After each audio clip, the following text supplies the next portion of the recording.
जय Jagannath. Hello friends, आज ये वीडियो आम +3 थर्ड सेमिस्टर हिस्ट्री ऑनर्स रो कोर पेपर 5 रो यूनिट 1 रो गोटे सिलेक्शन लॉन्ग क्वेश्चन डिस्कशन करबा।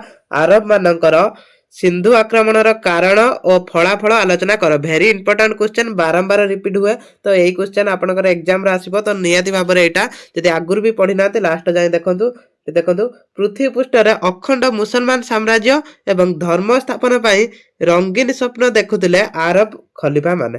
से आरब माने कौन करथिले ना, से माने जो अखंड मुसलमान साम्राज्य हला सबु साम्राज्य को से ताकर धर्म प्रचार करिया पई कौन करथिले ना, से स्वप्न देखिथिले। मोहम्मद मृत्यु पर खूब स्वल्प समय मध्य इस्लाम धर्म इजिप्ट, सीरिया, पैलेस्टाइन एवं पारस्य आदि अचल अधिपत्य विस्तार करने पर पूर्व दिग को अग्रसर होता। से प्रथमे कौन करथिले, इजिप्ट, सीरिया और पैलेस्टाइन ताक धर्म प्रचार करथिले। तापर कौन करथिले ना, पूर्व दिग को से धर्म प्रचार आरंभ कर देथिले। पारस्य विजय पर मुसलमान पूर्व दिग को साम्राज्य विस्तार करने निमंते प्रयत्न करथिले। आरब मानक सिंधु आक्रमण अनेक कारण एवं प्रभाव विषय ऐतिहासिक माने विभिन्न मत प्रदान करिसेंति।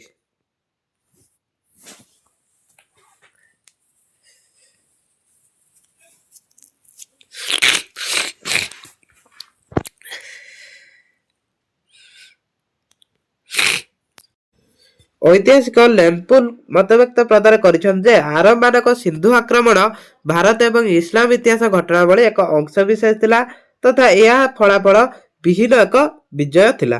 तो ये देखो, जदि आप आगु पढ़ी ना तो यहीटा को कौन करेंगे, वीडियो को लास्ट जाए देखिए कौटू के लिखे मुझे आपको कहीदेवी। तो ये कौन करेंगे, प्रथम डेफिनेशन लिखिदेवे। प्रथम डेफिनेशन ये लिखे, तापर जिबे देखो सिंधु आक्रमण विषय जेकोसी क्वेश्चन पड़ो यहाँ लिखे। तापर सिंधु आक्रमणर कारण, तो यही गुड़ाक आप लिखे। ये गुड़ाक देखो जो मानकर टैलेंट अच्छे तो पढ़ी मन रखिए लिखु, कितु एटा आवश्यक ना। जो गुड़ाक आवश्यक अच्छी मुझे एटा आवश्यक ना। सिंधु आक्रमणर कारण एवठू लिखे है, एवठू लिखे। ये देखो एवठू लिखे तार कारण पॉइंट करके लिखिपारती। यहाँ गोटे पॉइंट करेंगे, तापर 2i रे गोटे पॉइंट करेंगे। यहाँ हूँ तार कारण, एतिकी लिखु। सिंधु आक्रमण कारण भारतर धन संपत्ति लुठन करने सिंधु आक्रमण प्रथम एवं सर्वोपरि गुरुत्वपूर्ण कारण थिला। भारत को सेमाने आसीबे, भारतर जो धन संपत्ति, भारत कौन से धन संपत्तिर परिपूर्ण थिला। तो भारत को आक्रमण करी सेठिर धन संपत्ति को लुठन करबा तांकर गोटे मुख्य कारण थिला। आरब मानक भारत सहित अनेक दिन वाणिज्य संपर्क रहिथिला। भारतीय शासक मैंने स्वागत करने सहित अनेक सुविधा सुजोग देते। जो कौन भारत वाणिज्य संपर्क रही है, वाणिज्य कारोबार चलता, से भारतीय शासक मैंने स्वागत करते। किंतु इस्लाम धर्म ग्रहण करने पर आरबीय मानक मनोभाव परिवर्तन घटिला और सेमाने वाणिज्य संपर्क वृद्धि करने परिवर्ते भारत को समृद्धशाली उपकूल अंचल लुंठन करने चिंता करते। प्रथम से वाणिज्य व्यवसाय कले, तापर कौन कले जमीती कौन है जो इस्लाम धर्म ग्रहण कले आरबीय मैंने से कौन करते आक्रमण कले, जहाद्वारा कि से लुंठन करें। तो यहीटा थिला प्रथम कारण। तो यही उपरे लिखा आवश्यक ना, से कह वीडियो को लास्ट जाए देखो। तापर द्वितीय कारण करथिला, या व्यतीत आरबीय माने इस्लाम धर्म प्रसार करने निमित्ते आग्रही होते। से समय काल को आरब माने पूर्व दिगरे मुसलमान साम्राज्य को काबुल पर्यंत विस्तार करते और भारत इस्लाम धर्म प्रसार करने निमित्ते सिंधु विजय इच्छा पोषण करते। से कौन भारत में सब हिंदू मैंने केवल रोते, इस्लाम धर्म लोक नथिले। तो से गोटे कौन से धर्म प्रसार करने कौन करते ना, से भारत को सिंधु को सेमाने आक्रमण करते, जहाद्वारा से सिंधु को विजय करते। सेठारे निज इस्लाम धर्म को से प्रसार करते। भारत संख्यागरिष्ठ अधिवासी होउछन्ति हिंदू, तेणु भारत में इस्लाम धर्म प्रसार कराइबा सेमानकर लक्ष्य थिला। तेणु से कौन करते भारत को आक्रमण करते। तो भारत को आक्रमण कर दुईटी मुख्य कारण थिला आरबीय मानकर। तो कारण आप आराम से लिखिपारे ये दुईटी। देखो केते सहज, खाली वीडियो को लास्ट जाए देखो, आराम से जाके एग्जाम भल करेंगे। सिंधु आक्रमणर फलाफल कौन, आधुनिक गवेषणाकारी मैंने प्रमाणित कर आरब मैंने चित्तर पर्यंत पहुंची पारि नथिले एवं सिंधु प्रदेश व्यतीत भारतर अन्य अंचल यही आक्रमण द्वारा प्रभावित होई नथिला। सेमाने कौन आक्रमण करथिले सिना, किंतु बेसी प्रभाव पड़ी नथिला। सेथिबाई कौन ना सिंधु प्रदेशटा सेटार कौन प्रभाव पड़ता, किंतु सिंधु प्रदेश को छाड़ा अन्य सब अंचल बेसी यार प्रभाव नथिला। कारण भारत संस्कृति आरब संस्कृति तुलन में महान थिला। तेणु कौन ना भारतीय संस्कृतिर लोक माने भारत संस्कृति को आदरी थिले, ताकू समस्ते आदर नथिले। डेली पुल को मत पूर्ण सत्य बोली ग्रहण नुहे। କାରଣ ରାଜନୀତି ଦୃଷ୍ଟିକୋଣରୁ ସିନ୍ଧୁ ବିଜୟ ଉଲ୍ଲେଖନୀୟ ଫଳାଫଳ ଅନୁମିତ ହୋଇଥିଲା। ଏହି ବିଜୟ ପରେ ସିନ୍ଧୁ ପ୍ରଦେଶ ଦୀର୍ଘକାଳ ନିମନ୍ତେ ମୁସଲମାନମାନଙ୍କ ଅଧୀନରେ ଶାସନାଧୀନ ହୋଇଥିଲା।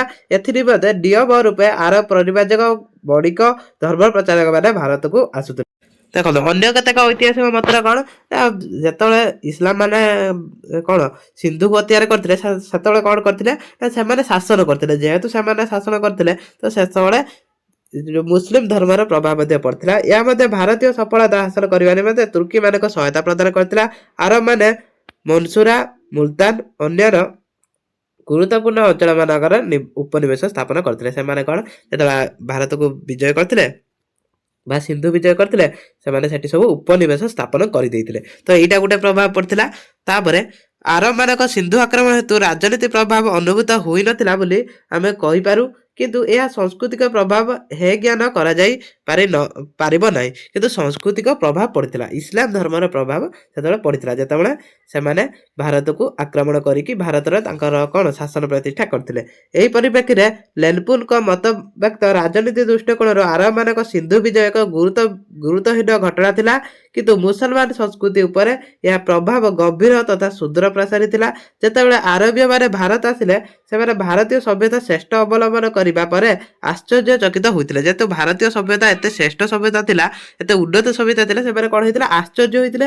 ହିନ୍ଦୁ ଦାର୍ଶନିକ ଚିନ୍ତାଧାରା ଶ୍ରେଷ୍ଠତ୍ୱ ତଥା ହିନ୍ଦୁମାନଙ୍କ ବୌଦ୍ଧିକ ଧୀଶକ୍ତି ବିଭବ ତଥା ପାରଦର୍ଶିତା ଆରବୀୟମାନଙ୍କ ନିକଟରେ ଏକ ଆଶ୍ଚର୍ଯ୍ୟଜନକ ଘଟଣା ଥିଲା। ଇସଲାମ ଧର୍ମ ମୂଳ ତତ୍ତ୍ୱ ଈଶ୍ୱର ଏକ ତଥ୍ୟ ପୂର୍ବରୁ ହିନ୍ଦୁ ସତ ଏବଂ ଦାର୍ଶନିକମାନଙ୍କ ଜ୍ଞାତ ଥିଲା।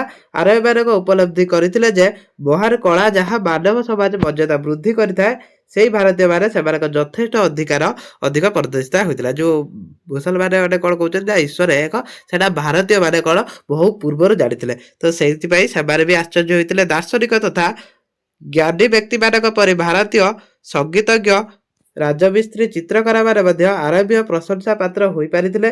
ଏମାନେ କ'ଣ ଯେଉଁ ଚିତ୍ରକଳା ଥିଲେ, ଆମର ରାଜମିସ୍ତ୍ରୀ ଥିଲେ, ବିଭିନ୍ନ କାରୁକାର୍ଯ୍ୟ କରୁଥିଲେ, ସେମାନେ ମଧ୍ୟ କ'ଣ ପ୍ରଶଂସା ପାଇଥିଲେ ଆରବୀୟମାନଙ୍କ ଠାରୁ। ଆରବୀୟମାନେ ଭାରତୀୟମାନଙ୍କ ନିକଟରେ ପ୍ରଶାସନ ସମ୍ବନ୍ଧୀୟ ଜ୍ଞାନ ଆହରଣ କରିଥିଲେ। ଉତ୍ତମ ଜ୍ଞାନ ଅଭିଜ୍ଞତା ପ୍ରଶାସନିକ ଦାୟିତ୍ୱ ନିର୍ବାହ କରିବାରେ ଦକ୍ଷତା ହେତୁ ବହୁ ସଂଖ୍ୟକ ବ୍ରାହ୍ମଣ କର୍ମୀମାନଙ୍କୁ ଶାସନ କାର୍ଯ୍ୟରେ ନିଯୁକ୍ତି କରାଇଥିଲେ। ତ ଏଇଭଳି କ'ଣ ଭାରତରେ ପ୍ରଭାବ ପଡ଼ିଥିଲା। ୟା ବ୍ୟତୀତ ଆରବୀୟମାନେ ଭାରତୀୟମାନଙ୍କର ଗଣିତ ଜ୍ଞାନ ଦ୍ୱାରା ଗଭୀର ଭାବରେ ପ୍ରଭାବିତ ହୋଇଥିଲେ। ଦେଖନ୍ତୁ ଶୂନ୍ୟର ବ୍ୟବହାର କିଏ କରିଥିଲେ? ଆର୍ଯ୍ୟଭଟ୍ଟ ପ୍ରଥମେ ଶୂନ୍ୟ ଆବିଷ୍କାର କରିଥିଲେ। ସେମିତି କ'ଣ ଭାରତର ଯେଉଁ ଗଣିତ କ୍ଷେତ୍ରରେ ବି ବହୁତ ଆଜ୍ଞା ଥିଲା। ସେମାନେ ଭାରତୀୟମାନଙ୍କ ନିକଟରୁ ତ୍ରିକୋଣମିତି ତଥା ଗଣିତ ଧାରା ସମ୍ବନ୍ଧରେ ଶିକ୍ଷା ଲାଭ କରିଥିଲେ ତଥା ପରବର୍ତ୍ତୀ ସମୟ ତାହାକୁ ସେମାନେ ୟୁରୋପରେ ପ୍ରସାରିତ କରିଥିଲେ। ଆରବୀୟମାନେ ସେମାନଙ୍କ ସଂଖ୍ୟା ହିନ୍ଦୁ ସେ ଭାରତ ଅଭିହିତ କରିଛନ୍ତି। ତ ଏଇଭଳିଆ ତାଙ୍କର କ'ଣ ସବୁ ପ୍ରଭାବ ପଡ଼ିଥିଲା। ଏହାକୁ ଲେଖିବେ। ଖଲିଫା ହରୁନ ଅଲ ରସିଦ ଭାରତୀୟ ସଂସ୍କୃତି ଜଣେ ମହାନ ପ୍ରଶଂସକ ଥିଲେ। ସେ ଭାରତୀୟ ସଂସ୍କୃତି କ'ଣ ପ୍ରଶଂସା କରିଥିଲେ। ଖଲିଫା ହୁନଙ୍କ ଶାସନ ସମୟରେ ବାରବାକ ନାମକ ଏକ ପରିବାର ଭାରତୀୟ ବିଦ୍ୱାନମାନଙ୍କୁ ପ୍ରୋତ୍ସାହନ ପ୍ରଦାନ କରିଥିଲା। ସେମାନେ ଭାରତୀୟ ବିଦ୍ୱାନ ବାଗଦାଦ ଆମନ୍ତ୍ରଣ କରୁଥିଲେ। ସେମାନଙ୍କ ମୁଖ୍ୟ ଚିକିତ୍ସା ପଦବୀ ମଧ୍ୟସ୍ଥ ସ୍ଥାପନ କରିଥିଲେ। ତ ଏଇଭଳିଆ କ'ଣ ତାଙ୍କର କ'ଣ ହେଇଥିଲା ନା ଏଇଭଳିଆ ପ୍ରଭାବ ପଡ଼ିଥିଲା। ସେମାନେ ଆକ୍ରମଣ କରିଥିଲେ, ଯେଉଁ କ'ଣ ସେମାନେ ନିଜର ସାମ୍ରାଜ୍ୟ ପ୍ରତିଷ୍ଠା ବି କରିପାରିଥିଲେ। ତାପରେ ଧର୍ମ ଫଳାଫଳ କରିଥିଲା। ଆରବୀୟମାନେ ଯେଉଁ ସିନ୍ଧୁକୁ ଆକ୍ରମଣ କରିଥିଲେ ତାର ଧର୍ମ ଫଳାଫଳ କରିଥିଲା। ଏମିତି ସବୁ ପଏଣ୍ଟ କରିବେ। ଧର୍ମ ଫଳାଫଳ ଗୋଟେ ପଏଣ୍ଟ କରିଦେବେ, ଅର୍ଥନୀତି ଫଳାଫଳ ଗୋଟେ ପଏଣ୍ଟ କରିଦେବେ। ଆଉ କାରଣ ତ ଦୁଇଟି ଥିଲା, ସେ ଦୁଇଟି ଲେଖିବେ। ଏଠି ଦେଖো ଧର୍ମ ଫଳାଫଳ କରିଥିଲା। ଏତଦ୍‌ବ୍ୟତୀତ ଧର୍ମ କ୍ଷେତ୍ରରେ ଆରବମାନେ ପ୍ରଭାବ ପରିଲକ୍ଷିତ ହୋଇଥିଲେ। ସିନ୍ଧୁ ବିଜୟ ପରେ ଆରବ ଆକ୍ରମଣକାରୀମାନେ ଭାରତମାନଙ୍କୁ ଜବରଦସ୍ତି ଇସଲାମ ଧର୍ମରେ ଦୀକ୍ଷିତ କରିଥିଲେ। ତ ଏଇଟା ପଡ଼ିଥିଲା ଧର୍ମୀୟ ଫଳାଫଳ। ସେମାନେ କ'ଣ କରିଥିଲେ ନା ଜବରଦସ୍ତି ହିନ୍ଦୁମାନଙ୍କୁ ମୁସଲିମ ଧର୍ମରେ ମିଶାଇଥିଲେ। ତାପରେ ଅର୍ଥନୈତିକ ଫଳାଫଳ କ'ଣ? ଆରବମାନେ ସିନ୍ଧୁ ଆକ୍ରମଣ ପ୍ରଭାବ ଅର୍ଥନୀତି କ୍ଷେତ୍ରରେ ବ୍ୟାପକ ଭାବରେ ଅନୁଭୂତ ନ ହୋଇଥିଲେ ମଧ୍ୟ ବାଣିଜ୍ୟ କ୍ଷେତ୍ରରେ ଏହା ପ୍ରଭୂତ ଉନ୍ନତି ସାଧିତ ହୋଇଥିଲା। ସିନ୍ଧୁ ଆକ୍ରମଣ ପୂର୍ବରୁ ମଧ୍ୟ ଆରବ ବଣିକମାନେ ଭାରତ ସହିତ ବାଣିଜ୍ୟ କାରବାର କରୁଥିଲେ। ସିନ୍ଧୁ ଆକ୍ରମଣ ପରେ ଏହି ବାଣିଜ୍ୟ କାରବାର ଆହୁରି ତ୍ୱରାନ୍ୱିତ ହୋଇଥିଲା, ମାନେ ଅଧିକ ତ୍ୱରାନ୍ୱିତ ହେଲା। ବାଣିଜ୍ୟ କାରବାର କଲେ, ତା ସହିତ ସେମାନେ ଉପନିବେଶ ବି ପ୍ରତିଷ୍ଠା କରିପାରିଥିଲେ। ଏବେ ଏହି ସିନ୍ଧୁ ଆକ୍ରମଣ ସଂସ୍କୃତି ପ୍ରଭାବ ଶାଶ୍ୱତ ହୋଇପାରିଥିଲା। ରାଜନୀତି ଦୃଷ୍ଟିକୋଣରେ ଏହା ଘଟଣାବଳୀ ଏକ ଅଂଶ ଥିଲା, ମଧ୍ୟ ସାଂସ୍କୃତିକ ଦୃଷ୍ଟିକୋଣ ଏକ ମହନୀୟ ଘଟଣା ଥିଲା। ଦେଖନ୍ତୁ ଆଉ ଯେଉଁମାନେ ପୂର୍ବ ଭିଡ଼ିଓ ଦେଖିନାହାନ୍ତି, ପୂର୍ବରୁ ବହୁତ ଗୁଡ଼ିଏ ଭିଡ଼ିଓ ଅଛି, ସେଗୁଡ଼ା ସେମାନେ କ'ଣ କରିବେ, ଡିସ୍କ୍ରିପ୍ସନ୍ ଚେକ୍ କରିବେ। ଡିସ୍କ୍ରିପ୍ସନ୍ର ସବୁ ଯାକ ଲିଙ୍କ୍ ମିଳିଯିବ। ଲଙ୍ଗ୍ କ୍ୱେଶ୍ଚନ୍ର ଯେଉଁ କୋର୍ 5ର ସବୁ ଲଙ୍ଗ୍ କ୍ୱେଶ୍ଚନ୍ର ଆପଣଙ୍କୁ ଡିସ୍କ୍ରିପ୍ସନ୍ରେ ଲିଙ୍କ୍ ମିଳିବ। ସେଇ ଡିସ୍କ୍ରିପ୍ସନ୍ ଲିଙ୍କ୍ର ଆପଣ ସବୁ ଦେଖିପାରିବେ ୟୁନିଟ୍ 1 ଠାରୁ 4 ଯାଏ।